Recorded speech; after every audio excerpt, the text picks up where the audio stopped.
वो भिन्न कार्य कर सकती है।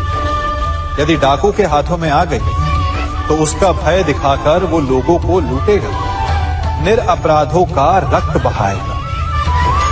सहायता करने वाले की भी अवस्था ऐसी ही होती है। इसलिए किसी की सहायता करने से पूर्व ये विचार कर लेना आवश्यक है कि किसे क्या, कब और कितनी सहायता देनी चाहिए कि उसका दुरुपयोग ना हो।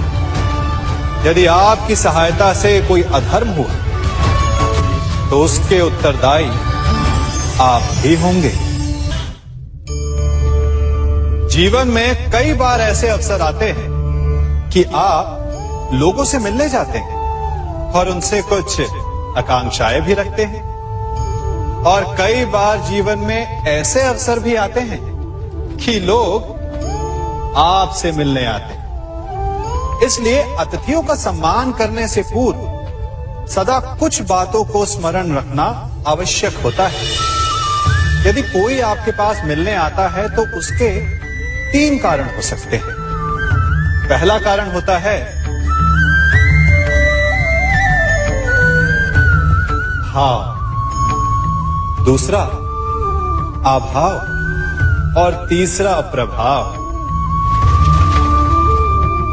तो जैसा अतिथि उसको वैसा ही सम्मान दे।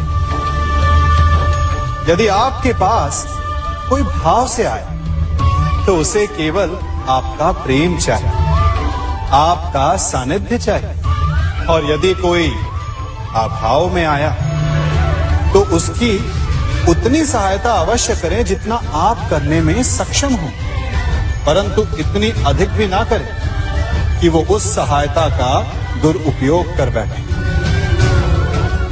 और यदि कोई प्रभाव में आया तो स्वयं पर अभिमान ना करें, क्योंकि कभी ना कभी जीवन में आप भी भाव, अभाव और प्रभाव के चक्रव्यूह में फंस सकते हैं।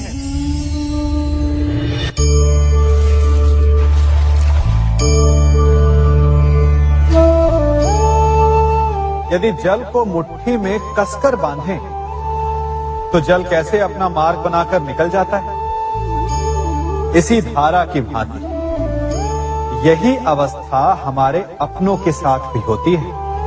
अधिकतर हम जिनसे प्रेम करते हैं, हम सदा उन्हें अपने समीप रखना चाहते हैं, स्वयं से दूर नहीं होने देना चाहते।